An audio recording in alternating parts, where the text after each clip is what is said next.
जय श्री राम, हर हर महादेव, जय श्री कृष्ण, राधे राधे।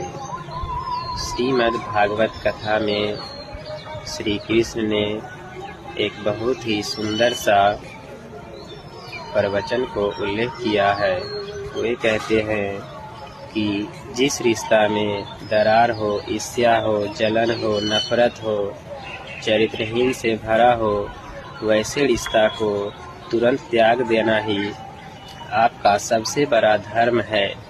अगर आप इस रिश्ता को ये सब जानते हुए इस रिश्ता के साथ जुड़े रहते हैं तो आपका तो विध्वंस होगा ही, साथ में उसका भी विध्वंस तय है।